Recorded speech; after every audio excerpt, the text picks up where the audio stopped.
அருட்பெருஞ்சோதி அருட்பெருஞ்சோதி தனிப்பெரும் கருணை அருட்பெருஞ்சோதி. எல்லா உயிர்களும் இன்புற்று வாழ்க, வள்ளல் மலரடி வாழ்க வாழ்க, கொல்லா விரதம் குவளை எல்லாம் ஓங்குக, நல்லோர் நினைத்த நலம்பெறுக, நன்று நினைத்த எல்லோரும் வாழ்க இசைந்து.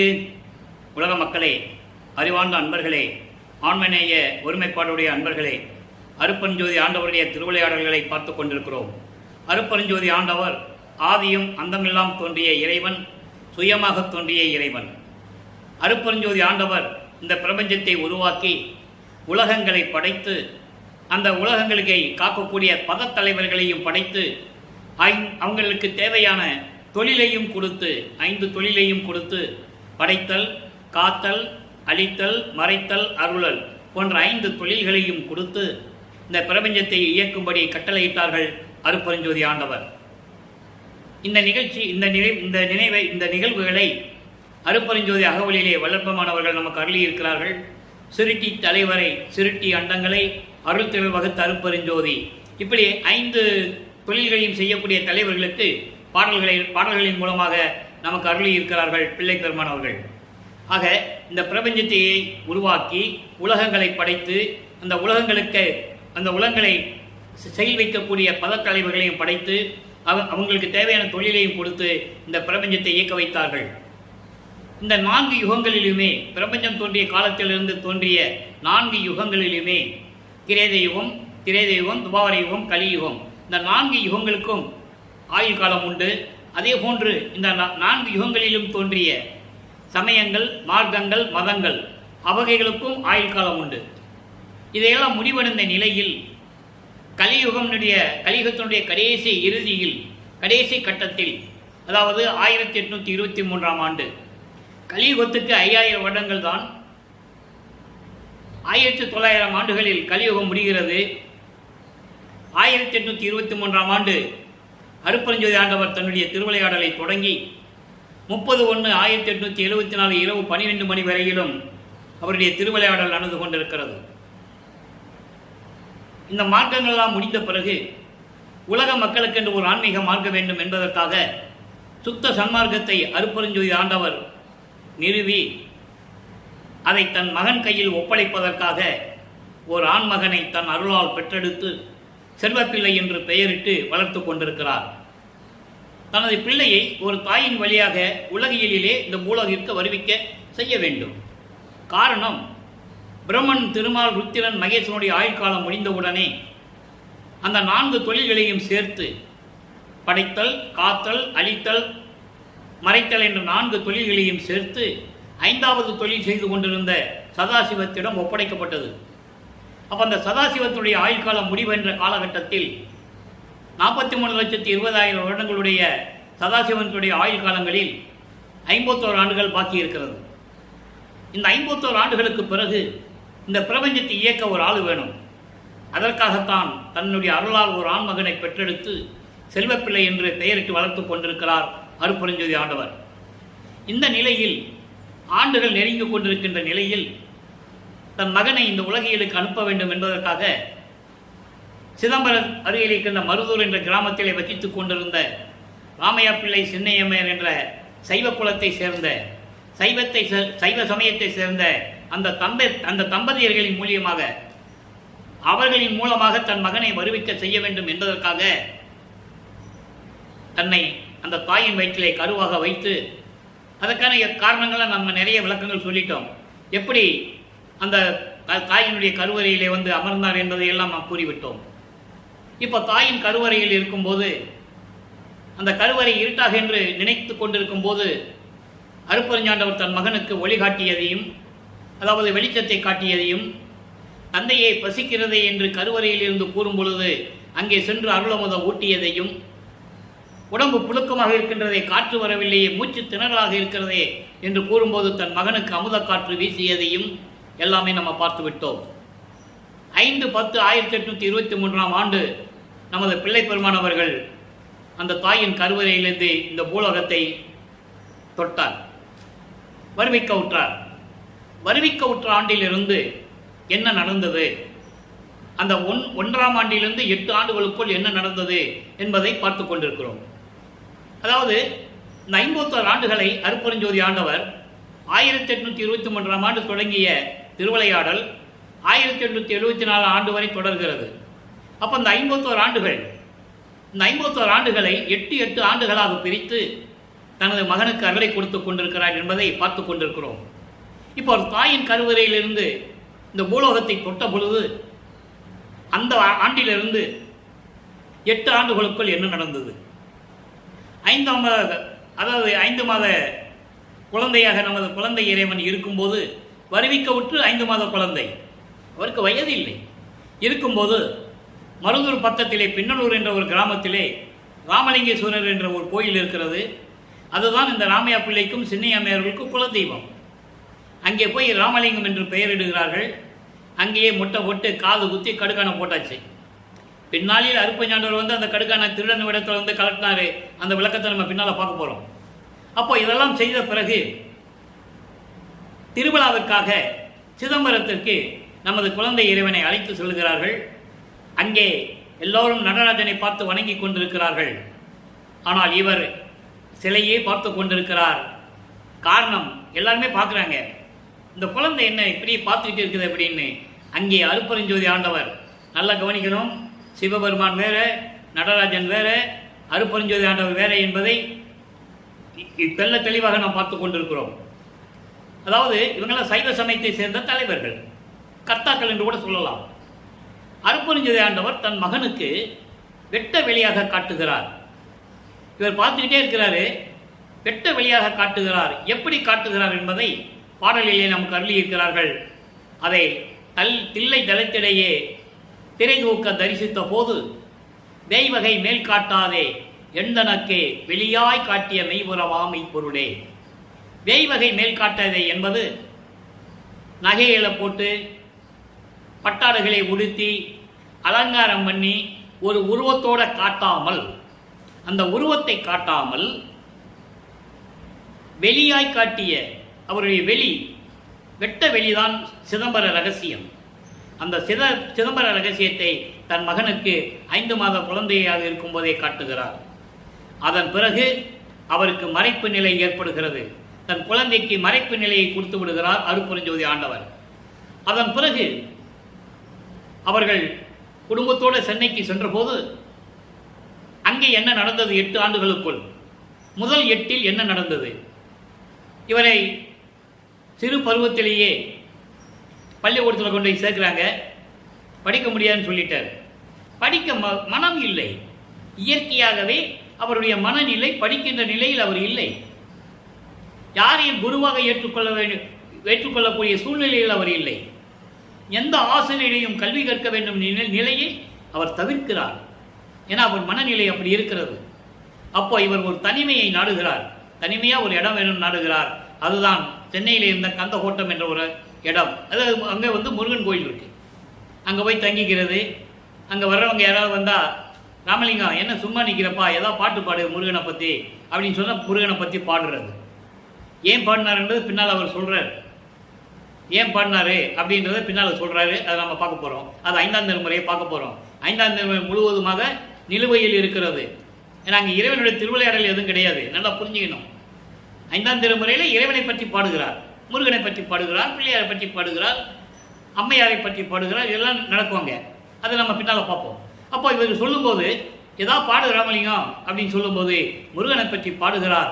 அந்த பாடலை கேட்டு அங்கே இருக்கிறவர்களெல்லாம் மயங்கி கொண்டிருக்கிறார்கள் என்பதை விட ரசித்துக் கொண்டிருக்கிறார்கள். இந்த இளமை பருவத்திலேயே இவ்வளவு ஞானமா, இவ்வளவு இனிமையாக பாடுகிறாயே, எங்கப்பா பாடசாலையில் கற்றுக்கிட்டாய் என்று கேட்கும்போது, இல்லையப்பா இறைவனுடைய செயல் எல்லாமே என்று சொல்லுகிறார். இந்த நிலையில் இருக்கும்போது அவரை வீட்டுக்கு வர்றது, வீட்டுக்கு வந்த பிறகு எங்கடா போன ராமலிங்கம், என்னப்பா சாப்பிட கூட இல்லை, எங்கே போகிற எங்கே வரேன்னு தெரியல அப்படின்னு கண்டிக்கிறதும், அதனால் இவர் மனம் வருந்துவதும் இந்த நிலை நீடித்து கொண்டிருக்கிறது 8 ஆண்டுகள் வரைக்கும். இப்போ 2வது எட்டில் அடியெடுத்து வைக்கிறார். 9வது ஆண்டு தொடக்கத்தில் இறைவன் இவர் முன் தோன்றி, மகனே நீ என்னால் வருவிக்க உற்றவன், உனக்கு முன்பருவம் பின்பருவம் காட்டி அருள் செய்வேன், இப்போ இன்றைய அளவுக்கு ஞானத்தை பெற்றுக்கொள் என்று சொல்லிவிட்டு மறைந்து விடுகிறார். அதன் பிறகு இவருக்கு என்ன நடந்தது என்று தெரியாது. சுத்த சன்மார்க்கம் இருக்கிறது தெரியாது, அருப்பெருஞ்சாண்டவர் ஒரு கடவுள் இருக்கிறது அவருக்கு தெரியாது. அப்போ சைவ சமயத்தில் இருந்ததனால் சிவபெருமான் தான் இறைவன் என்று சிவபெருமானை பற்றி பாடிக்கொண்டிருக்கிறார். நல்லா புரிஞ்சுக்கணும். அப்போ இவர் வறுமைக்கு உற்ற அந்த குடும்பம் சைவ நிலையில் இருந்ததனால், சைவ சமயத்தில் இருந்ததனால் இவரும் சைவ நிலையை பின்பற்றி கொண்டிருக்கிறார். திருநீர் பூசிக்கொள்வதும் உத்திராட்ச மணியை மாற்றிக்கொள்வதும் இந்த நிலையில் இருந்து கொண்டு சிவபெருமானை நமச்சிவாய என்றும் சிவாயனம் என்றும் ஓம் சிவாயனம் என்றும் சிவசிவாய் என்றும் எவ்வளவோ பெயர்களை வைத்து பாடிக்கொண்டிருக்கிறார். இப்போ 9வது ஆண்டிலிருந்து 16 ஆண்டுகளுக்குள் என்ன நடந்தது என்பதை 2ஆம் திருமுறையிலிருந்து பார்க்க போகிறோம். இப்போ முதல் திருமுறையிலே முறையீடு, திருவருள் முறையீடை பார்த்துட்டு 2ஆம் திருமுறையை பார்க்க போகிறோம். 9வது ஆண்டிலிருந்து 16 ஆண்டுகளுக்குள் என்ன நடந்தது. 1ஆம் திருமுறையிலே திருவருள் முறையீடு என்ற பதியத்திலிருந்து பார்த்து கொண்டிருக்கிறோம். மொத்தம் 232 பாடல்களை கொண்டது. இதுவரை 221 பாடல்களை பார்த்து விட்டோம். இன்றைக்கு 222வது பாடல். நல்லா கவனிங்க. இவர் ஞானத்தை பெற்ற பிறகு எப்படி இறைவனை எப்படி புகழுகிறார், இறைவனுடைய இறைநிலை என்ன, அதே நேரத்தில் தனக்கு ஏன் அருளவில்லை, எனக்கு ஏன் அருளை கொடுக்கவில்லை, வருவிக்க செய்துவிட்டு நீ மறைந்து விட்டாய், எனக்கு என்ன செய்வதென்று எனக்கு தெரியவில்லை, ஏளன பேச்சுகளையும் கிண்டல்களையும் கேலிகளையும் நான் தாங்கிக் கொண்டிருக்கிறேன், மனம் மறிந்து கொண்டிருக்கிறேன் என்ற நிலையை இறைவனிடம் முறையீடு செய்கிறார். அதான் திருவருள் முறையீடு. இப்போ பாருங்க, முளைக்கு அலங்காரம் இடு மடவார் இளம் மங்கைகளை கூறுகிறார். வேற ஒன்றும் இல்லை, அது கவிதை நயத்தோடு சொல்கிறார். முளைக்கு அலங்காரம் இடு மடவார் மயல் மூடி அவர் தலைக்கு அலங்கார மலர் சூடுவார். நின்னை வலுத்தார் இல்லை, கலங்காரை வியமன் வந்தால் என் இசைப்பார். வெள்ளிமலைக்கு அலங்கார மணியே முக்கன் கொண்ட மாமருந்தே. இறைவனை பற்றியும் சொல்லணும், அதே நேரம் உலகியலை பற்றி சொல்லணும், அதே நேரத்தில் தனக்கு அருள் வேண்டணும், முறையீடு செய்யணும். இந்த 3 இந்த பாடலில் இருக்கு. இந்த பாடலுடைய விளக்கம் பாருங்க. அதாவது பருவம் அடைந்த பெண்கள், அழகான இளம் பெண்கள் மயக்கத்திலே சிக்கி, அதான் சொல்றாரு. முளைக்கு அலங்காரம் இடுமடவார், அழகான மார்பகங்களை கொண்ட பெண்கள் என்று சொல்லுகிறார். அதை நம்ம பருவமடைந்த பெண்கள் என்று எடுத்துக்கொள்ள வேண்டும். பாடலில் கவிதை நயமாக கூறுகிறார். இலக்கண நயத்தோடு இந்த பாடலை நமக்கு அருளி இருக்கிறார்கள். அதான் விஷயம். ஆக அழகான பெண்களின் மயக்கத்திலே சிக்கி, அவர்களின் அழகான பெண்கள் மயக்கத்திலே சிக்கி, எப்படி மயக்கம்னா, தன்னை ஆண்கள் பார்க்க மாட்டார்களா, ஆண்கள் தங்களை ரசிக்க மாட்டார்களா? நல்லா கவனிக்கணும். பெண்கள் அலங்காரம் செய்வது எதற்காக? பருவ பெண்கள், இல்லறத்து பெண்கள் அலங்காரம் செய்வது கணவனுடைய அன்பை பெறுவதற்காக, அது வேறு. பொதுவாகவே பருவமடைந்த பெண்கள் தன்னை அலங்காரம் செய்து கொள்வது, தன்னுடைய அழகை மற்றவர்கள் ரசிக்க வேண்டும், குறிப்பாக ஆண்கள் ரசிக்க வேண்டும் என்ற நிலையில் பருவ பெண்கள் அலங்காரம் செய்து, அந்த மயக்கத்தோடு தலையிலே அலங்காரத்தோடு அந்த மயக்கத்திலே அதாவது மலர் சூடி அலங்காரம் செய்து கொள்வார்கள். ஆண்களும் இதை கண்டு மகிழ்வார்கள். அதோடு மட்டுமல்ல, அதே நேரத்தில் உன்னை நினைத்து வணங்குபவர்கள் இல்லை. இதை ஏன் சொல்றாருன்னா, எல்லாரும் அதாவது சந்தோஷமா இருக்கணும், அலங்காரம் செஞ்சுக்கணும், மற்றவங்க நம்மளை பார்த்து ரசிக்கணும், மற்றவங்க போற்றும்படி நம்ம வாழணும், இப்படிதான் நினைத்து கொண்டிருக்கிறார்கள். தவிர உன்னை உள்ளத்தில் நினைத்து வணங்குபவர்கள், உண்மையாக வணங்குபவர்கள் யாருமே இல்லை. துன்பம் வரும்போது உன்னை வணங்குகிறார்கள், இன்பமாக இருக்கும்போது உன்னை நினைத்துக் கொள்வதில்லை. அழகாக இந்த பாடலில் நமக்கு கூறியிருக்கிறார்கள். அப்படி வணங்குபவர்கள் யாரும் இல்லை. அந்த காம மயக்கத்தில் உன்னை மறந்து விடுகிறார்கள். இல்லற வாழ்க்கை, காமம் என்பது இல்லற வாழ்க்கையிலும் உண்டு. அப்போ அந்த மகிழ்ச்சியில் உன்னை மறந்து விடுகிறார்கள், அலங்காரம் செய்து கொள்கிறார்கள், உன்னை வணங்குவதற்கு மறந்து விடுகிறார்கள். இந்த விஷயத்தில் கொடிய யமன் வந்தால் என்ன செய்வார்கள்? அதை இமயமன் என்று சொல்லுகிறார், இயமன் என்று சொல்லுவார், யமனை இயமன் என்று சொல்லுவார். அப்போ அந்த யமன் வந்தால் என்ன சொல்லுவார்கள், என்ன செய்வார்கள்? அப்போ அவங்க அதை பற்றி கவலைப்படுவதில்லை. மரணத்தை பற்றி கவலைப்படுவதில்லை. அவர் அதான் அந்த அந்த பொருள்பட தான் நயம்பட அந்த பாடலை கூறியிருக்கிறார்கள். மக்கள் மரணத்தை பற்றி கவலைப்படுவதில்லை. என்ன செய்வார்கள்? இமயமலையை அலங்கரிக்கும் மணி போன்ற இறைவனே, முக்கன் உடைய மருந்து போன்ற இறைவனே, என் உள்ளத்தில் நான் உன்னை நினைத்து கொண்டே இருக்கிறேன். அதுக்கு தான் இந்த பாடலை சொல்றது. அவர் இறைவன்கிட்ட இந்த முறையீடு செய்கிறது. எல்லாரும் இந்த மாதிரி இருக்கிறாங்க, ஆனால் நான் அப்படி இல்லை. நான் எப்பொழுதும் உன்னையே நினைத்து கொண்டிருக்கிறேன், உன்னை வணங்கி கொண்டிருக்கிறேன். காலம் தாமதம் செய்யாதே, விரைவில் வந்து எனக்கு அருள்வாயாக என்று முறையீடு செய்கிறார்.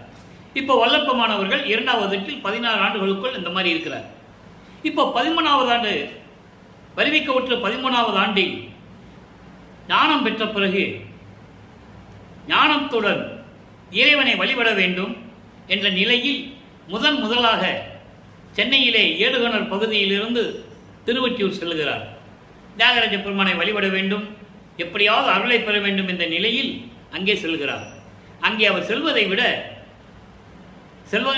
என்று சொல்வதை விட அருட்பெருஞ்சோதி ஆண்டவர் அந்த மனதை தூண்டி விடுகிறார். ஏனால் மகனுக்கு பக்குவத்தை கொடுக்க வேண்டும். சமயங்களிலும் மதங்களிலும் மார்க்கங்களிலும் நெறிகளில் பின்பற்றி கொண்டு இவர் வழிபட வேண்டும். அதன் பிறகு சுத்த சன்மார்க்கத்தை பெற்ற பிறகு இதெல்லாம் தேவையில்லை மக்களே, இது ஏற்கனவே எல்லாம் முடிந்து விட்டது, அந்த யுகங்களும் முடிந்து விட்டது, சமயங்கள் மதங்கள் மார்க்கங்கள் நிலையும் முடிந்து விட்டது, மடிந்து விட்டது, அது தேவையில்லை. இப்போ நம்ம ஒளியுகத்தில் இருந்து கொண்டிருக்கிறோம், சுத்த சன்மார்க்க காலத்தில் இருந்து கொண்டிருக்கிறோம், சுத்த சன்மார்க்கத்தை பெற்றுக் கொண்டிருக்கிறோம். இந்த நிலையில் அருட்பெருஞ்சோதி ஆண்டவர் தான் இறைவன் என்ற நிலையை உலக மக்களுக்கு தெரிவிக்க வேண்டும். இதான் கான்செப்ட். வல்லப்பமானர்கள் வறுமை கூட்ட கான்செப்ட்னா இதான். அதை நீங்கள் நல்லா புரிஞ்சுக்கணும். அப்போ இந்த நிலை இருக்கும்போது 2ஆம் திருமுறை உருவாகிறது. நான் ஏற்கனவே கூறியது போல 113 பதியங்கள், 1207 பாடல்கள். இதுவரையில் நாம் 24 பதியங்களை பார்த்திருக்கிறோம். 24 பதியங்களும் இறைவனை பற்றி பாடுவது, திருவொற்றியில் உட்கார்ந்துக்கிட்டு எந்த பலனும் இல்லை, எந்த இறைவனிடம் எந்த ரியாக்ஷனும் இல்லை, எந்த பதிலும் இல்லை. ஒருவேளை திருமுல்ல வயலுக்கு போனால், அங்கே போய் இறைவனிட்டு போனால் நம்ம அருளை பெற்றுக் கொள்ளலாம் என்று நினைத்து அங்கே செல்லுகிறார். அப்போ அவர் எங்கே சென்றாலும் நடந்து தான் போகணும். நல்லா நீங்கள் கவனிச்சுட்டே வரணும். அவருக்கு பறக்கிற சக்தி இல்லை, நினைச்ச இடத்துல இருக்கிற சக்தி அப்போ அவருக்கு கிடையாது. அந்த தத்துவ சித்தி அப்போ அவர் பெறலை. சுத்த சன்மார்க்கத்தை பெற்ற பிறகு தான் எல்லாம் வருது. அதை நீங்கள் மனசில் வச்சுக்கிட்டே நீங்கள் கவனிச்சுட்டு வரணும். இப்போ நடந்து போகிறாரு, திருமுல்ல வயலுக்கு போகிறார். சென்னையை அடுத்து திருமுல்ல வயல்னு ஒரு இடம் இருக்குது, அங்கே போகிறார். அங்கே போய் மாசிலாமணி, அங்கே இருக்கிற இறைவன் பேர் மாசிலாமணி உருகி பாடுகிறார். என்னை வரிவிக்க செய்துவிட்டு நீ மௌனமாக இருந்தால் எப்படி? உன்னை தேடி வந்திருக்கேன், கால் வலிக்க நடந்து வந்திருக்கேன். அந்த பாடலெல்லாம் நம்ம பார்த்து விட்டோம், அழகாக இருக்கும். கால் வலிக்க நடந்து வந்துட்டு இருக்கேன், ஏன் வந்த, எதுக்கு வந்த, உன் கால் வலிக்கலையா, ஏதாவது பேசேன். இப்படி வாய் மூடி ஊமை மாதிரி இருந்தால் நான் என்ன பண்ணுவேன், நான் எங்கே போவேன் அப்படின்பாரு. ஆக அங்கேயும் எந்த விதமான பலனும் கிடைக்கவில்லை என்பதனால் சென்னைக்குள்ளேயே திருவழித்தாயம் என்ற ஒரு இடம் இருக்கிறது, திருவழித்தாயம். அந்த திருவழித்தாயத்துக்கு போகிறாரு. அங்கேயும் இறைவனை பற்றி பாடுகிறார். ஒரு பிரயோஜனம் இல்லை. கந்த துணியை கட்டிகிட்டு இருக்க, உனக்கு என்ன வேறு துணியே இல்லையா, ஆடையே இல்லையா, யாரை ஏமாற்றப்படியெல்லாம் இருக்கிற, என்ன திருவிளையாடல் செஞ்சிட்டு இருக்கிற நீ, எனக்கு ஒரு கந்த துணியை கொடுத்துறேன், நானும் கட்டிட்டு உன் பக்கத்தில் நிற்கிறேன், போகிறவங்க வரவங்கெல்லாம் சொல்லட்டும், அப்பனும் பிள்ளையும் கந்த துணி கட்டிட்டு இருக்கான்னு சொல்லட்டும். இந்த இழி சொல்லும் பழி சொல்லுக்கும் ஆளாகாதே, விரைவில் வந்தற்கு அருள்வாயாக என்று கூறுவார். அந்த நிலையும் பார்த்து விட்டோம். இப்போ 25வது பதிகத்திலே ஆடல் அமுது 10 என்ற பதிகத்திலே இருந்து பாடல்களை பார்த்து கொண்டிருக்கிறோம். 4வது பாடல் ஆடல் அமுது 10 என்பது, ஆடல் அமுது என்பது இறைவனை பற்றி சொல்லுவது. அருள் நடனம் செய்கின்ற அமுது போன்ற இறைவன். 10 என்பது 10 பாடல்களை கொண்ட பதிகம். அது ஆடல் அமுது 10 என்று பெயர் அதற்கு. இப்போ அதை என்ன சொல்றாரு, நல்லா கவனிச்சுட்டே வாங்க.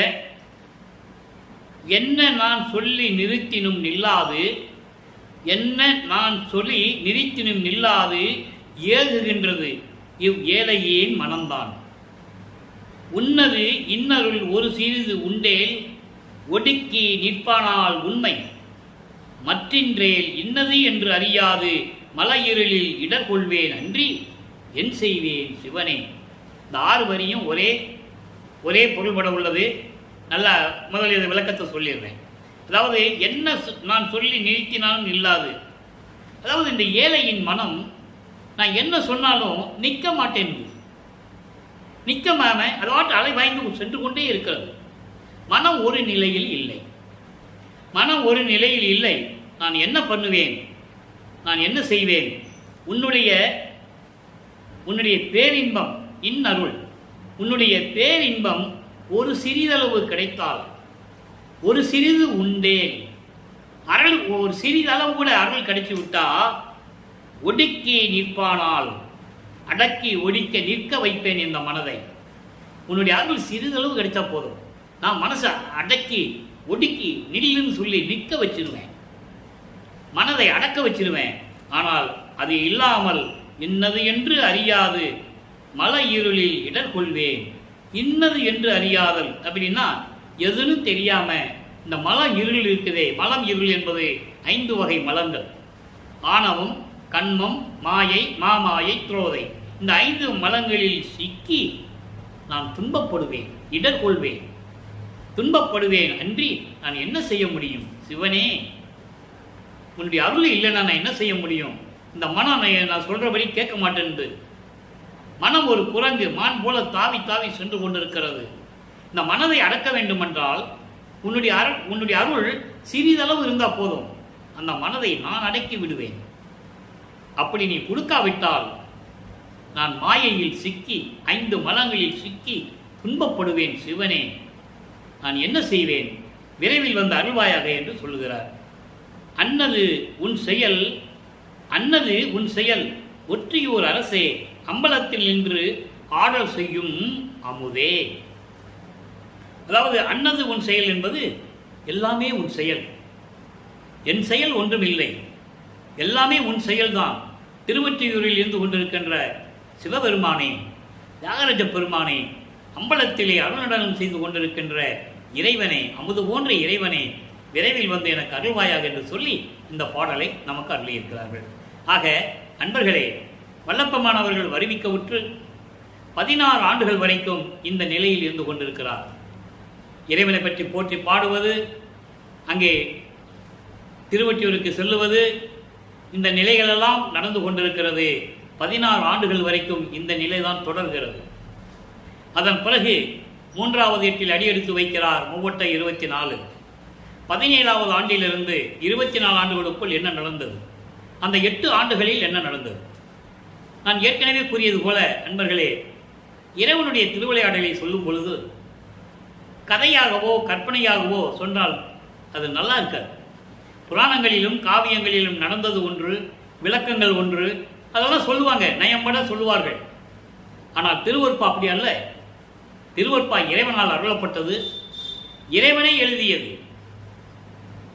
அப்படிப்பட்ட பாடல்களில் இருக்கின்ற உண்மைகளை மக்களுக்கு தெரியப்படுத்த வேண்டும். ஏனென்றால் வல்லற்பெருமான்கள் வருவிக்க உற்று 202 ஆண்டுகள் முடிவடைகிற தருணத்தில் இருக்கிறோம். இது நாள் வரையிலும் வல்லற்பெருமானுடைய இறைநிலையை பற்றியோ, அவர் எப்படி வருவிக்க உற்றார், ஏன் வருவிக்க உற்றார், அவருடைய கடவுள் நிலை என்ன, எப்படி அருட்பெருஞ்சோதி ஆண்டவர் ஆனார் என்ற நிலையை உலக மக்களுக்கு தெளிவாக கூறாததினால் மக்கள் எல்லாம் வல்லற்பெருமானை ஒரு சாமியார் என்றும் முக்காடு போட்ட ஒரு துறவி என்று தான் நினைத்துக் கொண்டிருக்கிறார்கள். அதைவிட பேசியவர்கள் கூட, மேடைகளிலே பேசியவர்கள் கூட தமிழ் துறவி என்றார்கள், சீர்திருத்தவாதி என்றார்கள், புரட்சியாளர்கள் என்றார்கள். இறைவன் என்று யார் சொன்னது? அதுக்காகவே அவர் வருவிக்க உற்றார். சமயங்களும் மதங்களும் மார்க்கங்களும் இருக்கின்ற நெறிகளை உலக மக்களுக்கு சொல்ல வேண்டும். அது தேவையில்லை என்று சொல்ல வேண்டும். ஏன்னா அதெல்லாம் முடிந்து விட்டது. இப்போ புது யுகத்தில் இருந்து கொள்வோம். அப்போ இந்த யுகத்துக்கு தேவையான மார்க்கம் சுத்த சன்மார்க்கம். ஏற்கனவே கிரேத யுகத்தில் கலங்க மார்க்கம், திரேத யுகத்தில் திராவக மார்க்கம், துவார யுகத்தில் நவநீத மார்க்கம், கலியுகத்தில் பஸ்ம மார்க்கம். இந்த மார்க்கம் முடிஞ்சு போச்சு. 4 யுகங்கள் அழிந்த உடனே அந்த 4 மார்க்கங்களும் அழிந்து விட்டது. அதன் பிறகு தோன்றிய தசா மார்க்கம், சத்புத்திர மார்க்கம், சக மார்க்கம், சமய மார்க்கம், இந்த 4 மார்க்கங்களும் தோன்றின. இந்த 4 மார்க்கங்களில் இருந்தவர்கள், தசா மார்க்கத்தில் இருந்தவர் திருநாவுக்கரசர், சத்புத்திர மார்க்கத்தில் இருந்தவர் திருஞான சம்பந்தர், சக மார்க்கத்தில் இருந்தவர் சுந்தரர், மாணிக்க வாசகர் சமய மார்க்கம். நல்லா புரிஞ்சுக்கணும் நீங்க. இவங்கெல்லாம் மார்க்கத்தில் இருந்தவர்கள். யாருமே மரணமில்லா பெருவாழ்வை பெற முடியவில்லை. காரணம், சுத்த சன்மார்க்கம் அவங்களுக்கு தெரியாது. அதான் உண்மை. அதனால்தான் அவங்களுக்கு மரணமில்லா பெருவாழ்வு இல்லை. ஆனால் இறைவனுடைய அருளை பெற்று ஒரு நிலையை அடைந்தார்கள். அது நம்ம மறுக்க முடியாது. வல்லற்பமானி கூறுகிறார், முத்தியோடு சென்று விட்டார்கள் என்று கூறுவார். அருட்பெருஞ்சோதி அகவலிலே சொல்லுவார், முத்தி என்பது முந்துரு சாதனம், முத்தி என்பது நிலை, முந்துரு சாதனம். அத்தகைய என்ற அருட்பெருஞ்சோதி. நல்லா புரிஞ்சுக்கணும் நீங்க. ஏன்னா முத்தி ஒரு சாதனம் தான். முந்து ஒரு சாதனம்னா அதை நிறைய பேர் 300 சாதனம் படிப்பாங்க. அப்படி படிக்கக்கூடாது. முந்து ஒரு சாதனம். அதுக்கு பிறகு ஒரு சாதனம் இருக்கிறது, அதுதான் சித்தி. அதுக்கு பிறகு சொல்லுவார், அடுத்த பாட்டிலே சொல்லுவார், அடுத்த வரியிலேயே, சித்தி என்பது நிலை சேர்ந்த அனுபவம். சித்தி என்பது கடவுள் நிலை அனுபவம். அதை தான் திருவந்தியார் பதிகத்திலே 64வது பதிகத்திலே 10வது பாடலிலே சொல்லுவார், முத்தியை பெற்றேன், அம்முத்தியினால் ஞான சித்தியை உற்றேன். முத்தி நிலையை நான் கடந்து வந்து சமயங்களையும் மதங்களையும் மார்க்கங்களையும் விட்ட பிறகு எனக்கு ஞான சித்தி நிலை கிடைக்கியது. அதான் ஞான சரியை, ஞான கிரியை, ஞானத்தில் ஞானம், ஞானத்தில் யோகம், ஞானத்தில் ஞானம். அதை நீங்கள் நல்லா புரிஞ்சுக்கணும். இப்போ இந்த நிலைகள் இருக்கும்போது வல்லற்பமானவர் 3வது எட்டில் அடி எடுத்து வைக்கும்போது நிலைகள் மாறுகிறது. பேசாத இறைவன், காட்சி கொடுக்காத இறைவன் 3ஆம் திருமுறையிலே, அதாவது 24 ஆண்டுகளுக்குள், 17வது ஆண்டிலிருந்து 24 ஆண்டுகளுக்குள் நடந்த 8 ஆண்டுகள் நடந்ததை நாம் பார்த்து விட்டோம். 19 பதிகங்கள், 18 பதிகங்களை பார்த்துட்டோம். இன்னைக்கு 19வது பதிகத்திலே காதல் மாட்சி என்ற பதிகத்திலே 9வது பாடல். இந்த 18 பதிகங்களிலும் இவர் போறது, திருவொற்றியூருக்கு போறது, அவர் உள்ள இருந்துட்டு காட்சி கொடுப்பாரு, மறைஞ்சிருவார், பேசுறது இல்லை. இந்த நிலையில் இருக்கும்போது அவர் மன ஏக்கத்தை, மன தவிப்பை, நாரையையும் கிளிகளையும் தூது அனுப்பி பார்ப்பார், பலன் இல்லை. ஒரு புரட்சி பெண்ணிடம் போய் குறியாராய்ச்சி என்ற பதியத்தை பார்த்தோம், அதிலேயும் எந்த விதமான பதிவு இல்லை. ஜோதிட நாடல் என்ற பதியத்தை பார்த்தோம், அங்கே போய் ஜோசியம் பாப்பார் ஒருத்தர் போய், அங்கேயும் புரோஜனம் இல்லை. அதன் பிறகு இப்போ காதல் மாட்சி என்ற பதியத்திலே கடைசி பதிகம்.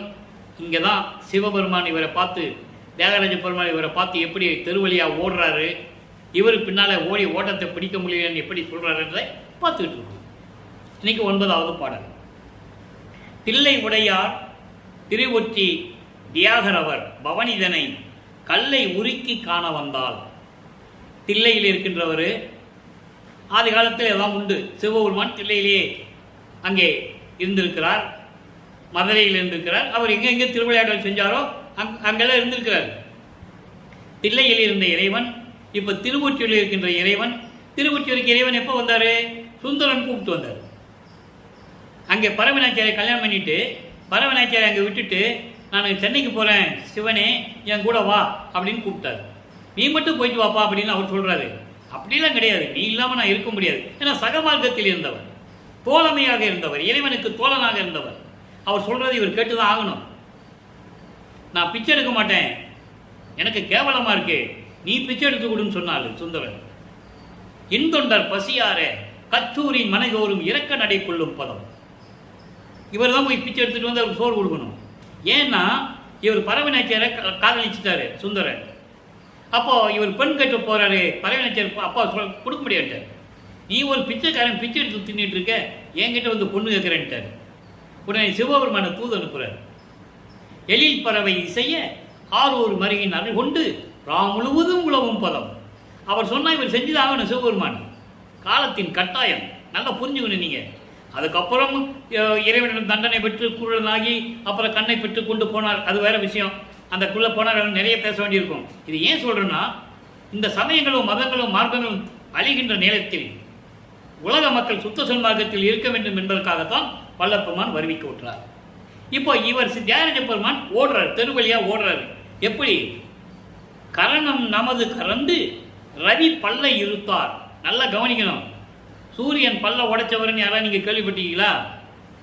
இங்கே சொல்றாரு, ரவியின் பல்லை இருத்தார் நம்மை திரும்பி பாராது ஓடுகின்றார்.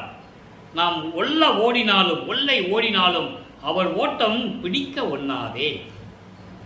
அதாவது இதுக்கு முன்னால் காட்சி கொடுப்பாரு, மறைஞ்சிருவார், பேசுறது இல்லை.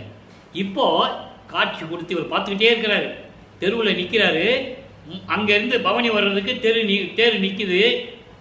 தேரில் ஏறாமல் இவர் கண்ணுக்கு மட்டும்தான் தெரியும், மற்றவங்களுக்கு தெரியாது. அப்போ அந்த நிலையில் இருக்கும்போது இவர் பார்த்தே வந்துகிட்டு இருக்கிறார் ஜெயராஜ பெருமான். ஆக நம்ம பக்கத்தில் வராரு அப்படின்னு சொல்லி இவர் பார்த்துட்டு இருக்கும்போது எப்படி கல்லை உருக்கி காண வந்தால் மன மகிழ்ச்சியோடு, உள்ள மகிழ்வோடு, உள்ள உருகி, அதான் கல்லை உருக்கி என்று சொல்லுகிறார். மனத்தை உருக்கி உள்ள நிகழ்ச்சியோடு அந்த இறைவன் பவனியை நான் பார்க்க வேண்டும், இறைவனுடைய அருளை பெற வேண்டும் என்று நான் இங்கு வந்தால் கரணம் என்பது அந்த கரணங்கள், மனம், சித்தம், புத்தி, அகங்காரம், என்னுடைய மனதை பறித்து கொண்டு, மனம் கறந்து என்னை வந்து கட்டி அணைக்கி அருளை கொடுப்பார்கள் நினைச்சா என் உள்ளத்தை கவர்ந்து கொண்டு சூரியனுடைய பல்லை ஒடித்த அந்த இறைவன் எப்படி சொல்ற பாருங்க, ரவியின் பல்லை இருப்பார். இதை ஏன் அவர் சொன்னார்னு நீங்க கொஞ்சம் சிந்திச்சு பார்க்கணும். இறைவனுடைய திருவிளையாடலை ஒவ்வொரு பாடலையும் சொல்லுவார். சிவபெருமானுடைய திருவிளையாடலை பிரம்மனுடைய ஒரு தலையை கிள்ளினார்னு சொல்லுவார். ஆணவம் என்ற தலையை கிள்ளிய பிரம்மனுக்கு 5 தலைகள் உண்டு. ஆணவத்தோடு இருந்ததனால் ஆணவ தலையை கிள்ளினார். அதே போன்று ரவியினுடைய ஆணவத்தை, அதாவது சூரியனுடைய ஆணவத்தை அடக்குவதற்காக அவர் பல்லை உடைத்தவர். அதான் ரவியின் பல்லை இருத்த அப்படிப்பட்ட இறைவன் என் மனதை கவர்ந்து கொண்டு என்னை திரும்பி பார்க்காமல் தெருவழியாக ஓடுகிறார். நானும் அவரை தொடர்ந்து ஓடினாலும் அவர் ஓட்டத்தை பிடிக்க முடியவில்லையே. இது ஏன் சொல்றாருன்னா நல்லா புரிஞ்சுக்கணும். அப்போ அவருக்கு ஓடுகின்ற சக்தி இல்லை, பறக்கின்ற சக்தி இல்லை, மறைகின்ற சக்தி இல்லை. அதை தெளிவாக சொல்றார். ஆக சிவபெருமான் இவரை பார்த்து ஓடுவதும், இவர் ஓட்டத்தை பிடிக்க முன்னால் தவித்து நிற்பதும் இந்த நிலையில் இருந்து கொண்டிருக்கிறார். இப்போ 4வது எட்டை தொடுகிறார். 4 8 32, 25வது ஆண்டிலிருந்து, அதாவது வருவிக்க உற்ற ஆண்டிலிருந்து. நான் ஏற்கனவே கூறியது போல வள்ளற்பெருமானுக்கு வயது இல்லை. அவர் ஒவ்வொரு யுகத்திலேயும் இருந்தவர். இந்த உலகில், இந்த பூலோகத்தில் வருவிக்க உற்றதனால் பிறந்தார் என்று சொல்லுகிறார்கள். அவ்வளவுதான். பிறந்தார் என்பதற்கும் அவதரித்தார் என்பதற்கும் வருவிக்க உற்றார் என்பதற்கும் வேறுபாடு உண்டு. பிறந்தவர்கள் அவதரித்தவர்கள் எல்லாம் இறக்க வேண்டும். நல்லா புரிஞ்சுக்கணும். நீங்க திருமால் 10 அவதாரம் எடுத்தாலும் சரி, அவன் ஒரு அவதாரத்திலே பிறக்க வேண்டும். அந்த காலம் முடியும் போதே அவன் இறக்க வேண்டும். மறுபடியும் அடுத்த அவதாரத்துக்கு பிறக்க வேண்டும். இது திருவருட்பாவில் கண்ட உண்மை. தெளிவாக கூறுவார் வள்ளற்பெருமான் அவர்கள். தத்துவத்தினுடைய தலைவர்கள், பத தலைவர்கள் என்று கூறுவார். அந்த நிலையில் இருக்கும்போது வருவிக்க உற்றார் என்றால் இறைவனால் இறைவனாகவே வருவிக்க உற்றவர். வருவிக்க உற்றவனுக்கு பிறப்பு இறப்பு இல்லை. நல்லா புரிஞ்சுக்கணும். எத்தனை யுகங்கள் ஆனாலும் சரி, யுகங்கள் அழியலாம், மதங்கள், மார்க்கங்கள், சமயங்கள் எதுவானால் அழியலாம். ஆனால் வருவிக்க உற்றவர் அழிவதில்லை. அதனால் வள்ளற்பெருமான் வருவிக்க உற்றவர் என்றுதான் சொல்ல வேண்டும். இந்த நிலையில் 25வது ஆண்டிலிருந்து 32 ஆண்டுகளுக்குள் என்ன நடந்தது என்பதால் திருமண நிகழ்ச்சி ஒரு முக்கியமான திருவிளையாடல், இறைவனுடைய திருவிளையாடல். அதை பற்றி யாருமே பேசுவதில்லை. பொதுப்படையாக செவி வெளிவந்த செய்திகளை கேட்டுவிட்டு அப்படி அதை விட்டு விட்டார்கள். கல்யாணம் பண்ண சொன்னாங்கப்பா, ராமலிங்கம் முடியாதுன்னு சொல்லிட்டாரு, அக்கா பொண்ணெல்லாம் கல்யாணம் பண்ண முடியாது, எனக்கு இல்லற வாழ்க்கையில் இஷ்டம் இல்லைன்னு சொல்லிட்டாரு, இப்படி தான் மக்களிடம் சொன்னார்களே தவிர திருவருட்பாவிலுடைய உண்மைகளை மக்களிடம் யார் கூறியது? இவர் சொன்னார். ஏனென்றால் அது ஒரு நாடகம் மாதிரி அங்கே நடக்குது, திருவிளையாடல் நடக்குது. இவர் முடியாதுன்னு சொல்லணும், இவரை கூட்டு கொண்டு போய் ஒரு சிவனடியார்கிட்ட கூட்டு கொண்டு போய் விடணும், அவர் சொல்லணும், இவர் தாலி கட்டணும். அவர் யாரு? அருப்பெருஞ்சோதி ஆண்டவர். ராமலிங்கன், அவர் பேர் ராமலிங்கன் தான் சொல்லுவாங்க. அந்த அடியார் யார்? அருப்பெருஞ்சோதி ஆண்டவர். நீ சொல்லி தானே நான் தாலி கட்டினேன்னு சொல்லுவார் ஒரு இடத்துல. நீ சொல்லி தானே தாலி கட்டினேன், என் கல்யாணத்துக்கு ஏன் வரல? சுந்தரன் கல்யாணத்துக்கு மட்டும் போனேன், 2 கல்யாணத்துக்கும் போனேன், இல்லை என் கல்யாணத்துக்கு ஏன் வரல அப்படின்லாம் கேட்பார். அந்த பாடல் விளக்கெல்லாம் இருக்கு, நம்ம பார்க்க போகிறோம். அப்போ இந்த நிலையில் இருக்கும்போது இவர் அந்த திருமணத்தின் போது அங்கே எல்லாம் கூடி இருக்கிறாங்க. பிரம்மன், திருமால், ருத்திரனும் விண்ணுலகத்தில் வந்து காத்திருக்காங்க வாழ்த்துவதற்கு. பாடலில் சொல்கிறார். அற்பகாச மாலையில் நம்ம பார்த்துட்டோம். 95வது பாடலில் தெளிவாக சொல்லிட்டார். அப்போ என்னுடைய தந்தையும் தாயும் வரவில்லை என்று நான் வருந்திய வருத்தம் இருக்கிறதே, சொல்லி மாளாது என்று சொல்லுவார். அன்று இரவே மகனை சந்தோஷப்படுத்துவதற்காக இரட்டை குதிரை 2 குதிரை மாட்டின தேரில் வந்து மணமக்களை எப்படி வாழ்த்தினார்கள் என்பதையும் பார்த்து விட்டோம். இப்போ தினக்கொடி அம்மையாருக்கு தாலி கட்டி அந்த அம்மாவுக்கு விமோசனத்தை கொடுத்து மோட்ச வீட்டை காட்டி அந்த நிலையை உருவாக்கிவிட்டு அந்த கடமையை முடித்து விடுகிறார். இது ஏற்கனவே நிர்ணயிக்கப்பட்டது. அந்த பாடல் இருந்தது. அந்த பாடலுடைய விளக்கம் நம்ம சொல்லிட்டோம். இப்போ சமயங்களையும் மதங்களையும் மார்க்கங்களையும் விடணும். சரியை கிரிய யோகம் என்ற 12 நிலைகளை கடந்து விட்டார். இப்போ சுத்த சன்மார்க்கத்து வாங்க போகணும். இன்னும் சமயங்களையும் மதங்களையும் மார்க்கங்கள் நிலையில் இருந்து கொண்டிருக்கிறார். திருநூறு பூசிட்டு இருக்கிறாரு, உத்திராட்ச மணியை கழுத்தில் மாட்டிட்டு இருக்கிறாரு, எல்லாம் பண்ணிட்டு இருக்கிறார். இப்போ கதவை சாத்துறாரு. இனிமேல் கதவை திறக்க போறதில்லை. திருவொற்றிற்கும் போக போறதில்லை, திருமுல்ல வாயிலுக்கும் போக போறதில்லை, திருவள்ளித்தாயத்துக்கு போக போறதில்லை, எங்கேயுமே போக போறதில்லை. இந்த அறையை விட்டு, இந்த ரூமை விட்டு நான் எங்கேயும் போக போறதில்லைன்னு சொல்லி கதவை தாப்பா போட்டார். அப்போ இறைவன் மகனுடைய கோபத்தை கண்டு, ஆஹா, மகனுடைய கோபத்தை நீக்க வேண்டும் என ஆண்டுகள் நெருங்கி கொண்டிருக்கிறது. 32 வருஷம் முடிஞ்சு போச்சு. வல்லப்பமானவர்கள் வருவிக்க விட்டு 32 வருஷம் முடிஞ்சு போச்சு. இன்னும் 19 வருஷம் தான் பாக்கி இருக்கு. அப்போ இறைவன் வருகிறார். விண்ணுலகத்திலிருந்து மண்ணுலகத்திற்கு வந்து மண்ணில் கால் படியும்படி, திருவடி வலிக்கும்படி, கால் வலிக்கும்படி எப்படி தெருவிலே நடந்து வந்து கதவை திறந்து அருளை கொடுத்தார் என்பதை 100 பாடல்களிலே நாம் பார்த்து விட்டோம்.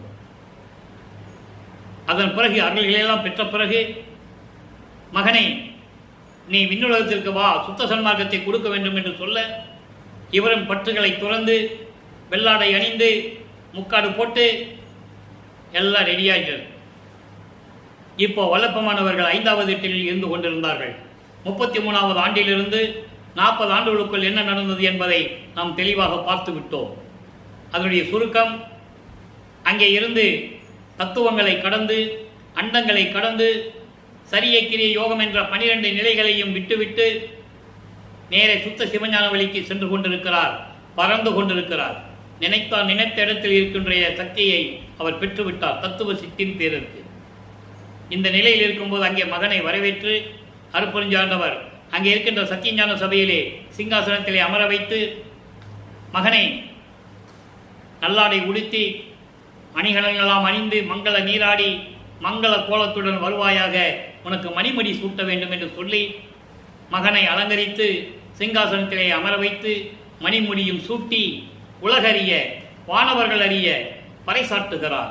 இவர் என் மகன், என் இளவரசன், இந்த பிரபஞ்சத்தை ஆளக்கூடிய சக்தி படைத்தவன், எல்லா சக்திகளையும் நான் கொடுத்து விட்டேன் என்று சொல்லி அறிமுக செய்து சாகா கல்வியை கொடுத்து, ஏம சித்தியை கொடுத்து, இனிமேல் என்ன பண்ணணும், மரணமில்லா பெருவாளையும் கொடுத்து எல்லாம் கொடுத்தாச்சு. அருட்பெருஞ்சோதி மட்டும் வாங்கணும், திருவருள் செங்கோலாட்சி வாங்கணும், அருட்பெருஞ்சாண்டவர் இவரோட வந்து சேரணும், அவர் தான் வந்து சேரணும். இந்த 3 நிலைகள் நடந்தது மேட்டுக்குப்பத்திலே. நல்லா புரிஞ்சுக்கணும் நீங்கள், அதை நம்ம பின்னால் பார்க்க போகிறோம். இப்போது 5 எட்டுகள் முடிந்து விட்டது. 6வது எட்டு தொடக்கத்தில் வல்லப்பமானவர்கள் விண்ணுலகத்திலிருந்து சுத்த சிவஞான வெளியிலிருந்து நேராக கருங்குழிக்கு வந்துகிறார். கருங்குழியை உறைவிடமாக கொண்டுள்ளார். அது ஏற்கனவே நிர்ணயிக்கப்பட்டது. அங்கே தான் இவர் இருக்கணும்னு நிர்ணயிக்கப்பட்டது. இடையில கொஞ்சம் திருவிளையாடலாம் நடந்திருக்கும். அது உலகியல் செவிகள் வந்த செவி வழியாக வந்த செய்திகள் எல்லாம் நீங்கள் கேட்டிருப்பீங்க. அவர் சிதம்பரத்துக்கு போனதாகவும், அங்கே பரசுராமன் அவருடைய வருவிக்க விட்டதனால் ஏற்பட்ட சொந்தத்தினால் ஏற்பட்ட அண்ணனாகிய பரசுராமன் சந்தித்ததாகவும், அங்கே வெங்கட ரெட்டியார் அவர்களுடன் பேசிக் கொண்டிருந்ததாகவும், தம்பியை உங்கள் வீட்டிற்கு அழைத்து செல்லுங்கள் என்று சொன்னதாகவும் இதெல்லாம் செய்திகள் உண்டு. அதுக்குள்ளே நம்ம விளக்கத்துக்கு போக வேண்டாம். அது உண்மை அவையோட இருக்கட்டும், அது வந்து பரவாயில்லை. நமக்கு தேவை கருங்குறியில் 9 ஆண்டுகள் இருந்தார். அது நமக்கு தேவையான விஷயம். இப்போ வல்லப்பமானவர்கள் 6வது எட்டில் இருந்து கொண்டிருக்கிறார். 6 8 48. இப்போ என்ன நடந்தது? அங்கே அருட்பெருஞ்சாண்டவர் மகனும் தந்தையும் மகனும் எப்படி உரையாடினார்கள், பின்னாலே என்னென்ன செய்ய வேண்டும் என்று திட்டங்கள் அமைத்தார்கள் என்பதை நாம் பாடல்களிலே தெளிவாக பார்த்து விட்டோம். அதனுடைய முதல் படியாக கருங்குழியை விட்டு வெளியேறும்போது இங்கே வடலூரிலே பார்வதிபுரத்திலே அந்த பார்வதிபுரம் மக்கள் தானமாக அளித்த அந்த இடத்திலே தர்மசாலையை நிறுவி 23/5/1867 ஆண்டு தர்மசாலையை நிறுவி அன்றே அணைய அடுப்பை பற்ற வைத்து பசியாற்றுகிறார். பசியோடு வருகின்றவர்களுக்கு பசியை போக்கிக் கொண்டிருக்கிறார் நமது இறைவன் வல்லற்பமானவர்கள் என்பதை நான் பதிவு செய்ய கடமைப்பட்டிருக்கிறேன். இப்போ தர்மசாலையில் இருக்கும்போது என்னெல்லாம் நடந்தது என்பதை பார்த்து கொண்டிருக்கிறோம். அதன் தொடர்ச்சியாக 1869 ஆண்டு கடலூர் மஞ்சக்குப்பம் என்ற இடத்திலே நீதிமன்றத்திலே வழக்கு தொடர்ந்தார்கள். ஆறுமுகன் நாவலர் என்பவருடைய தலைமையிலே. வழக்கு என்னவென்றால், திருவற்பாவை மறுப்பா என்று அறிவிக்க வேண்டும், சமயங்களையும் மதங்களையும் மார்க்கங்களையும் ஜாதிகளையும் சாடுகிறார், வன்மையாக கண்டிக்கிறார். அது எங்கள் மனதை புண்படுத்துகிறது. ஆதீனங்களும் மடாதிபதிகளும் சங்கராச்சாரியர்களும் மத தலைவர்கள் எல்லாம் வருந்தி கொண்டிருக்கிறார்கள். எனவே அவருடைய பாடல்களை எல்லாம் மறுப்பா என்று தீர்ப்பளிக்க வேண்டும் என்று சொல்லி வக்காலத்து வாங்கி எல்லாம் போட்டு நீதிபதி, அதாவது வழக்கு மன்றத்திலே வழக்கு தொடர்ந்து விட்டார்கள். அப்போ வாதியும் பிரதிவாதியும் செல்ல வேண்டும், விசாரணை நடக்க வேண்டும். வாதியிடம் விசாரணை முடிந்தது. பிரதிவாதி எங்கே என்று நீதிபதி கேட்கிறார். எல்லாரும் அங்கே இருக்கின்ற அதிகாரிகள் ராமலிங்க பிள்ளை ராமலிங்க பிள்ளை ராமலிங்க பிள்ளை என்று அழைக்கும் போது நிற்கிறார். அப்போ கூட அவங்களுக்கு தெரியல இவருக்கு கடவுள்னு. எல்லாம் என்ன நினைச்சிட்டு இருக்காங்க, இவர் வரல, அதனால தீர்ப்பு நம்ம பக்கம் தான் வரும்னு சந்தோஷமா இருந்துட்டு இருக்காங்க. பிரதிவாதி வரலன்னு என்ன ஆகும், தீர்ப்பு மாறிடும். அதனால திடீரென்று அங்கே எழுந்திருக்கிறார். நீதிபதி பார்க்கிறார், இவர் காட்சி கொடுக்கிறார், யார் என்று காட்சி கொடுக்கிறார். நீதிபதி எழுந்து நிற்கிறார். நீதிபதி எழுந்து நிற்க பிறகுதான் எல்லாம் நீங்க எழுந்து நிற்கிறாங்க. நீதிபதி எழுந்து நிற்கிறாருன்னு சொல்லி எல்லாம் எந்திரிச்சு நிற்கிறாங்க. வாதி அவங்க எந்திரிச்சு நின்றதுனால கேஸ் தள்ளுபடி ஆகலை. அதை நீங்க புரிஞ்சுக்கணும். விசாரணை நடக்காம தள்ளுபடி ஆகாது. எந்த கேஸும் தள்ளுபடி ஆகாது எந்திரிச்சு நின்னா. அப்போ வாதம் நடக்கிறது, விசாரணை நடக்கிறது. வல்லப்பவன் கூறுகிறார், இறைவன் அருளால் நான் இயற்றினேன், நான் அல்ல, இறைவன் சொன்னால் இயற்றினேன் என்று சொல்லி பாடல்களை சொல்ல நீதிபதி மனம் உவந்து வல்லப்பமானவர்கள் கூறியது உண்மை என்று கருதி திருவற்பாவை மறுவற்பா என்று அறிவிக்க முடியாது, மறுப்பா என்று அறிவிக்க முடியாது என்று சொல்லி தீர்ப்பளித்தார். அந்த வெற்றியை பெற்றுக்கொண்டு பாடலில் சொல்லுவார், திலகன் என வந்தேன் என்று சொல்லுவார். திலகன் என வந்தேன் என்றால் வெற்றி திருமணாக திரும்பி வந்தேன் என்று சொல்லுவார். பாடல் உண்டு, வெற்றி திருமணாக வந்தேன் என்று சொல்லுவார். அப்படி வந்து இங்கே உத்தரஞான சிதம்பரமாலை தர்மசாலையில் இருக்கும்போது உதயமாகிறது, ஜீவகாரணியம் உதயமாகிறது, ஜீவகாரணிய ஒழுக்கம் என்ற நிலை உருவாகிறது. அந்த ஜீவகாரணிய ஒழுக்கத்தினுடைய விளக்கத்தை நம்ம பின்னால் பார்க்க போகிறோம். வல்லப்பமானவர்கள் தர்மசாலையை விட்டு மேட்டுக்குப்பம் போகும்போது ஜீவகாரணிய ஒழுக்கம் உங்களுக்கு பதிவு கிடைக்கும். அன்றுதான் நான் பதிவு செய்வேன் என்பதை நான் பெருமைப்புடன் மகிழ்ச்சியுடன் தெரிவித்துக் கொள்கிறேன். அது வரைக்கும் இப்போ நம்ம இறைவனுடைய திருவிளையாடல் தான் பார்த்துட்டு இருக்கோம். இங்கேருந்து கிளம்பும் போது தர்மசாலை விட்டு வல்லப்பமானவர்கள் கிளம்பி மேட்டுக்குப்பம் சென்ற பிறகு ஜீவகாரணிய ஒழுக்கம் என்ற பதிவு உங்களுக்கு கிடைக்கும். இப்போ 6ஆம் திருமுறையிலே தத்துவ வெற்றி என்ற பாடலிலிருந்து பார்த்து கொண்டிருக்கிறோம். தத்துவ வெற்றி என்பது வேறு, தத்துவ சித்தி என்பது வேறு. தத்துவ வெற்றி என்பது மனம், சித்தம், புத்தி போன்றவர்களை அடக்குவது, காமம், குரோதம், லோபம், மதம், மாச்சரியம் என்ற நிலைகளை கடப்பது. தத்துவ சித்தி என்பது பறந்து செல்வது, அண்டங்களை விட்டு அண்டங்களை கடந்து செல்லுவது, ஒரே இடத்தில் பல உருவங்களிலே இருப்பது. இப்படி நிறைய விளக்கங்களை பார்த்து கொண்டிருக்கிறோம். இன்று தத்துவ வெற்றியிலே 9வது பாடலை பார்க்க போகிறோம். நல்லா கவனிக்கணும். தத்துவ வெற்றி மொத்தம் 20 பாடல்களை கொண்டது. இன்று 9வது பாடலை பார்க்க போறோம். மான் என்னும் ஓர் ஜகஜால சிறுக்கி மாயையை பெண்ணாக உருவப்படுத்துகிறார். ஏன்னா பெண்ணுக்கு தான் எல்லா மாயாஜாலையும் செய்ய முடியும். அதனால மாயையை பெண்ணாக உருவப்படுத்துகிறார். மான்னா மாயை. மாயை என்னும் ஓர் ஜகஜால சிறுக்கி, இது கேள், உன் வஞ்ச கூத்து எல்லாம் ஓர் மூட்டை என கட்டி ஈனமுரனின் தலைமேல் ஏற்றி எடுத்துக்கொண்டு உன் ஏவலவெறி பெண்களோடே இவ்விடம் விட்டு ஏகி.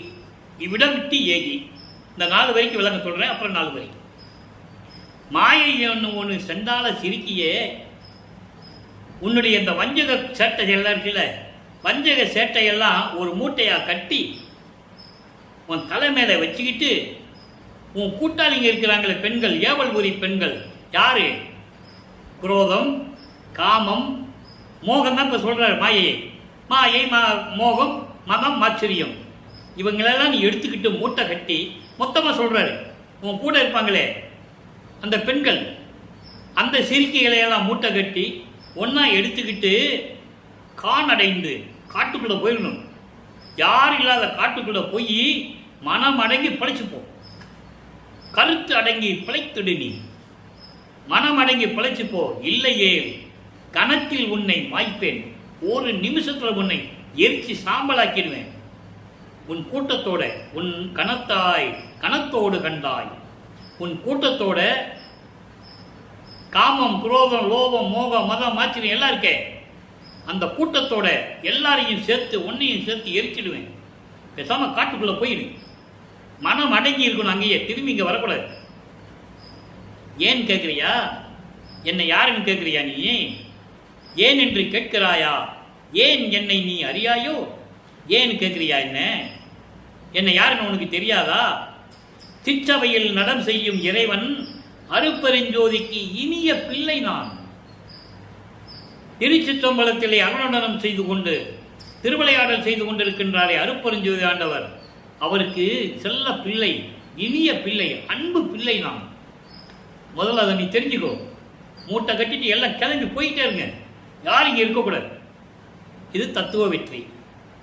இப்போ இந்த தத்துவ வெற்றிக்கு முன்னால் ஒரு பதிகத்தை நம்ம நிலவில வச்சிருந்தோம். 35வது பதிகம் அபயம் வேண்டுதல். அபயம் வேண்டுதல்ல இன்னைக்கு 4வது பாடல்.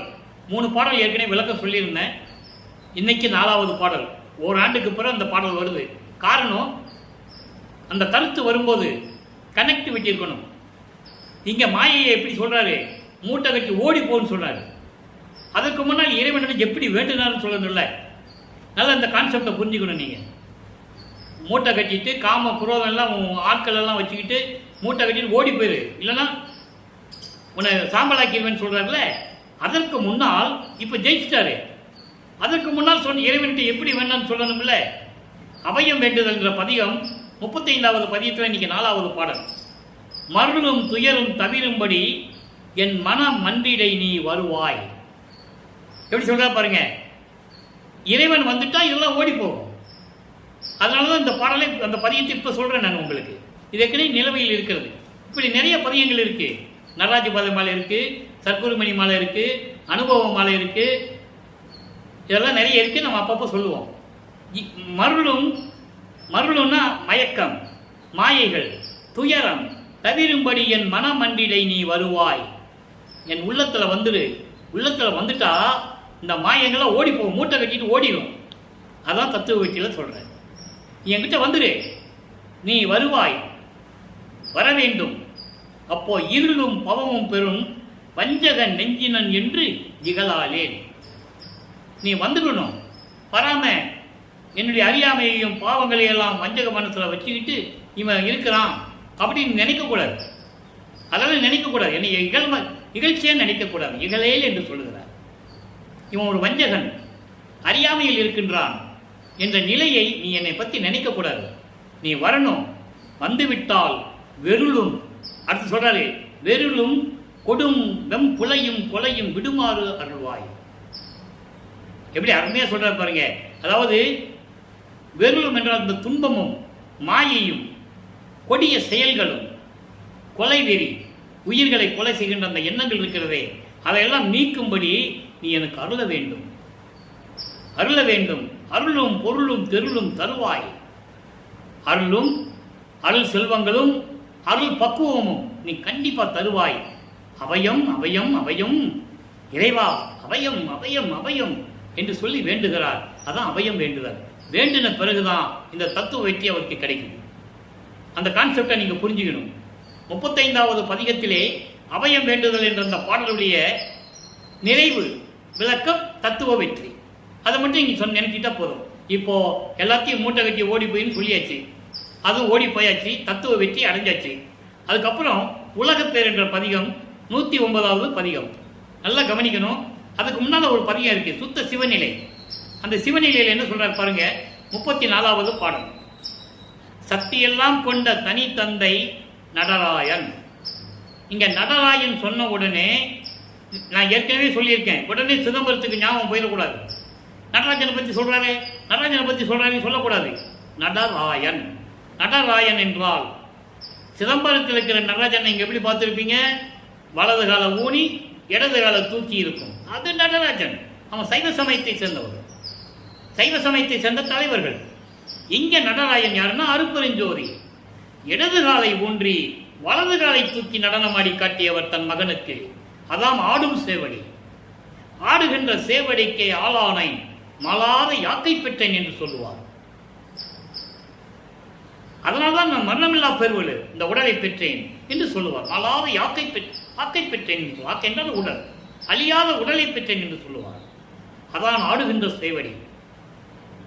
அப்போ நடராயனுடைய நிலை வேறு, சிதம்பரம் இருக்கிற நடராஜன் நிலை வேறு என்பதை நீங்கள் புரிந்து கொள்ள வேண்டும்.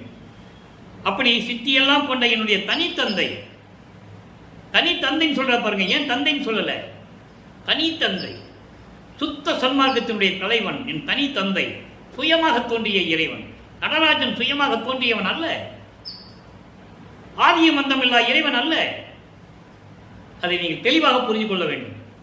அப்போ அப்படிப்பட்ட இறைவன் சித்தியெல்லாம் வல்லான் திருவாளன் நித்தியன்தான். சித்தியெல்லாம் வல்ல இறைவன் அழிவில்லாத இறைவன், நித்தியன்தான். அப்படிப்பட்ட இறைவன் ஊழி பல சென்றாலும் எத்தனை யுகங்கள் கடந்தாலும் சரி ஓவாமல் இவ்விடத்தே வாழி நடம் செய்வான் மகிழ்ந்து. எங்க? தர்மசாலையில். நல்லா புரிஞ்சுக்கணும் நீங்க. தர்மசாலையில் நடம் புரிவான் என் தந்தை அருட்பெருஞ்சோதி ஆண்டவர். ஏனென்றால் இங்கேதான் ஜீவர்களுக்கு பசியாற்றல் நடந்து கொண்டிருக்கிறது. கொலையும் கொலையும் தவிர்த்து இங்கே ஜீவகாரணிய ஒழுக்கம் நடந்து கொண்டிருக்கிறது. சுத்த சன்மார்க்கம் ஏற்றுக்கொண்டு விட்டது. எல்லாமே எங்க? தர்மசாலையிலே. அப்போ அந்த நிலையில் இருந்து கொண்டு இறைவன் இனிமேல் இங்கதான் அருள் நடனம் செய்வான், தர்மசாலையுடைய மகிமையை கூறுகிறார். அதை நீங்க புரிஞ்சுக்கணும். இன்னும் சத்தியஞான சபையை கட்டல அவரு. அங்க இருக்கிற சத்தியஞான சபை கட்டணும். அதுக்கு என்ன பண்ணணும்? இவர் இனிமேல் சொல்லுவார். அந்த நிலையை நம்ம பின்னால பார்க்க போறோம். அப்போ இறைவன் எப்படிப்பட்ட இறைவன், தர்மசாலையிலே எப்படி இனிமேல் அருள் நடனம் செய்வார் மகிழ்வோடு என்று விளம் கூறிவிட்டார். அப்படி உலகப்பேறு சொல்லுகிறார். உலகப்பேறு என்றால் சுத்த சன்மார்க்கத்தை பெற்ற பிறகு என்ன நடக்கும், சுத்த சன்மார்க்க காலத்தில் என்ன நடக்கும். 109வது பதிகம் 4வது பாடல். முன்னுள்ள மார்க்கங்கள் யாவும் முடிந்தன, ஒளிஞ்சிச்சு, முடிஞ்சு போச்சு. தட்ஸ் ஆல் யுவர் ஆனர் அப்படின்னு சொல்ற மாதிரி அது. முன்னாளில் உண்டான மார்க்கங்கள் இருக்கிறதே அத்தனையும் மடிந்து விட்டன, முடிந்தன. அந்த யுகங்கள் முடிந்து விட்டது, மார்க்கங்கள் முடிந்து விட்டது. அப்ப என்ன மார்க்கம் வேணும்? மண்ணுள்ள சுத்த சன்மார்க்கம் சிறந்தது. நல்லா புரிஞ்சுக்கணும் நீங்க. எல்லாம் முடிஞ்சிருச்சு. இப்ப நிலையான சுத்த சன்மார்க்கம் சிறந்து விட்டது. பண் உள்ளம் தெளிந்தன.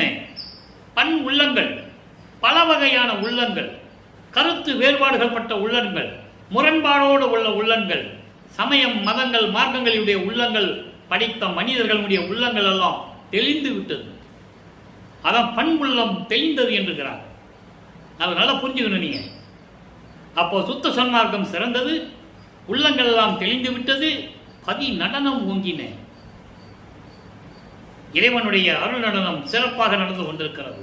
திருவிளையாடல் சிறப்பாக நடந்து கொண்டிருக்கிறது. என் உள்ளத்து அருட்பெருஞ்சோதியால் எய்தவே. இதெல்லாம் எப்படி எனக்கு தெரிந்தது? என் உள்ளத்தில் அருட்பெருஞ்சோதி ஆண்டவர் வந்து விட்டதனால், சுத்த சன்மார்க்கம் புலங்கி விட்டதனால், முன்னாளில் இருந்த மார்க்கங்கள் எல்லாம் ஒளிந்து விட்டது, மடிந்து விட்டது, சுத்த சன்மார்க்கம் சிறந்து விட்டது. அந்த சமயங்களிலும் மதங்களிலும் வாழ்கின்ற உள்ளங்கள் படைத்த மனிதர்கள் எல்லாம் மாறிவிட்டார்கள். எவ்வளவு அருமையா சொல்றார் என்பதை நீங்கள் புரிந்து கொள்ள வேண்டும். அடுத்து தனித்திரளங்கள் என்ற ஒரு பதிகம். இறைவனுடைய திருவிளையாடல் எப்படிதான் நடக்குது பாருங்க. அதுக்கு தான் இந்த பாடலை சொல்லி விளக்க சொல்லிட்டு இருக்கேன். 110வது பதிகம் 124வது பாடல். அருமையான பாடல்.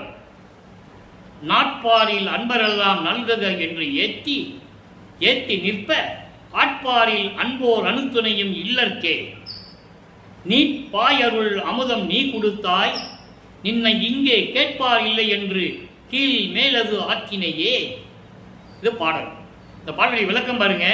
அதாவது உலகில் தினமும் நாட்பாரில் என்றால் நாள் உலகில் அப்படின்னா தினந்தோறும் இந்த உலகில் அருளையும் செல்வத்தையும் குடு என்று உன்னை வணங்கி நிற்க. எப்படி சொல்ற பாருங்க, அருளையும் செல்வத்தையும் குடு என்று உலகில் தினமும் உள்ளவர்கள் அந்த அன்பர்கள் எல்லாம் உன்னை வணங்கி நிற்க, உலகில் அன்பு என்று சிறிதளவும் இல்லாதவர்களுக்கே ஏராளமான அளவு கடந்த நீ அருள் கொடுத்தாய். அப்போ சமயங்களிலும் மதங்களிலும் மார்க்கங்களில் இருக்கும்போது அந்த சமயப்பட்டு உள்ளவர்களுக்கு, கீழ்நிலையில் உள்ளவர்களுக்கு நீ எல்லாரிலையும் கொடுத்து கொண்டிருந்தாய். நின்னை இங்கே கேட்பார் இல்லை என்று, எப்படி நான் உன்னை கேட்பேன், நான் உனது மகன், சுத்த சன்மார்க்கத்துக்கு வந்த பிறகு சுத்த சன்மார்க்க அன்பர்களுக்கு என்ன செய்தாய் என்று கேட்பார். அதுக்குதான் ஒரு பாடல்ல சொல்லுவாரு, இவர் இப்படி கேட்கிறார்ல, அதுக்கு பதில் அவர் அப்பா சொல்லியிருப்பாரு, சாதுக்களுக்கு தான் அருள்வேன் எனில் முன்னாளில் எனக்கு அருளியது எத்தன்மை கொண்டதோ. ஒரு பாடல்ல கேட்பார். இதோட ஒவ்வொரு பாடலுக்கும் கனெக்ஷன் உண்டு. அப்போ நின்னை யாரும் கேட்பார் இல்லைன்னு நீ நினைச்சிட்டு இருக்கியா? கீழே இருக்கின்றவர்களுக்கு மேலே தூக்கி கொண்டு வருகிறாய். உன்னை யாரு கேட்க முடியும்? நீ அப்படிப்பட்ட இறைவன் அல்லவா? இருந்தாலும் சுத்த சன்மார்க்கத்தை சேர்ந்த அன்பர்களுக்கு நீ என்ன அருளை கொடுத்தாய், எப்படி கொடுத்தாய் என்பதை நீ எனக்கு விளக்க வேண்டும் என்று கூறுவார். அதுக்கான விளக்கங்கள் வந்து கொண்டிருக்கிறது. அடுத்து மெய்யருள் வியப்பு.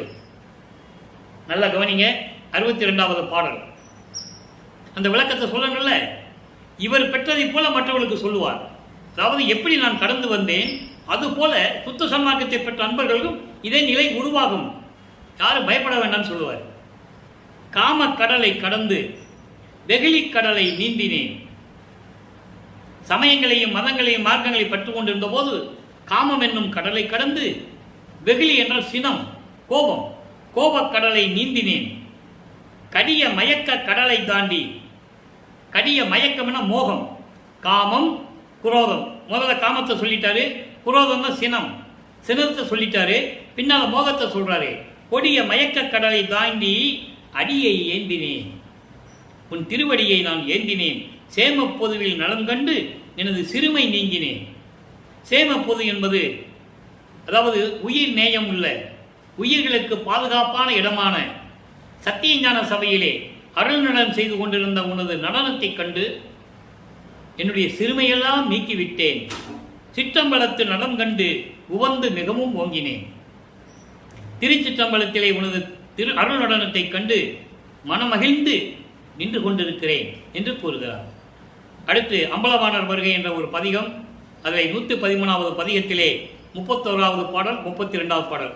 சின்ன பாடல், 3 வரி தான். நல்லா கவனிங்க.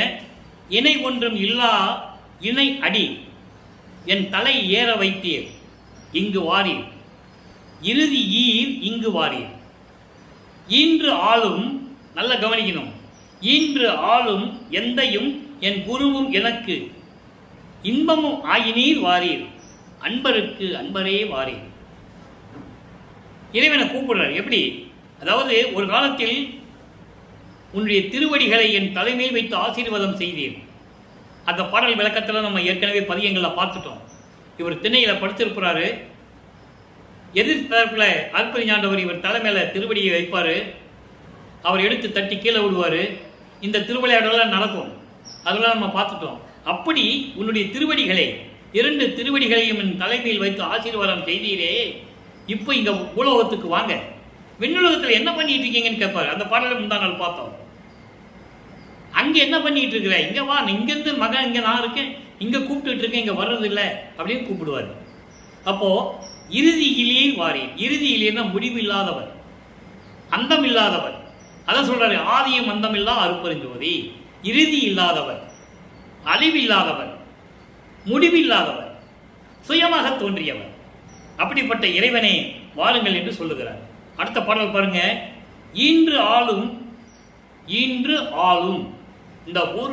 இந்த வரிக்கு மட்டும் 1 வருஷம் விளக்க சொல்லலாம். நீயே என் தந்தை அருளுடையாய் என்னை நேர்ந்து பெற்ற தாயே. ஒரு பாடல்ல சொல்லுவார், என்னையும் இரக்கம் தன்னையும் ஒன்றாக இருக்க வைத்து இசைந்து இம்மண்ணுலகில் மண்ணுற வாழ்வுற உலகில் வருவித்த கருணை வள்ளல் நீன்னு சொல்லுவார். ஏன் அகவல்ல இருக்கே, ஆன்ற சன்மார்க்கம் அணிவர என்னைத்தான் ஈன்று அமுதளித்த இனிய நற்றாயே. அகவலை படிக்கன்னு சொன்னாங்க. அந்த வரியினுடைய விளக்கம் யாராவது சொன்னாங்களா? ஏன் எதுக்கு இவர் அடிகளால் ஒரு ஆண்மகனை பெற்றெடுத்தார், எதுக்காக இந்த பூலோகத்துக்கு வருவிக்க செய்தன்னு சொன்னாங்களா? சொல்லல. இவர் சொல்றாரு, இன்று என்னை ஆளும் என் தந்தையும் குருவும் நீதானே, எனக்கு இன்பமும் ஆகினேன், பேரின்பரை கொடுத்த இறைவனே, அன்பருக்கு அன்பரே வாரி. சுத்த சன்மார்க்கத்தை சேர்ந்த அன்பர்களுக்கெல்லாம் அன்பாக இருக்கின்ற, அன்பு உடையவனாக இருக்கின்ற, தோழனாக இருக்கின்ற இறைவனே, விரைவில் பூலோகத்திற்கு வாருங்கள் என்று சொல்லுகிறார்.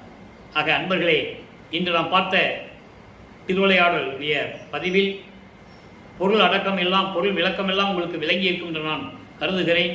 நீங்களும் ஜோதி வழிபாடு செய்து சுத்த சன்மார்க்கத்தில் இணைந்து கொலையும் குலையும் தவிர்த்து சைவ உணவுகளை மேற்கொண்டு உயிர்களுக்கு இடையூறு செய்யாமல், உயிர்களை கொலை செய்யாமல், துன்பம் செய்யாமல் இருந்து இறைவனுடைய அருளையும் செல்வங்களையும் எல்லாம் பெற்றுக்கொண்டு இந்த வையகத்திலே நீங்கள் வாழ்வாங்கு வாழ வேண்டும் என்று இறைவனுடைய தயவாலையும் கருணையாலையும் வாழ்த்தி இந்த வள்ளலார் ஊழியன் விடைபெறுகிறேன். மீண்டும் நாளை சந்திப்போம். நன்றி, வணக்கம். அருட்பெருஞ்சோதி அருட்பெருஞ்சோதி, தனிப்பெருங்கருணை அருட்பெருஞ்சோதி. நாளையும் இறைவனுடைய திருவிளையாடல் தொடரும். கண்டு மகிழ்ந்து இறைவனுடைய அருளை பெற்றுக்கொள்ளுங்கள்.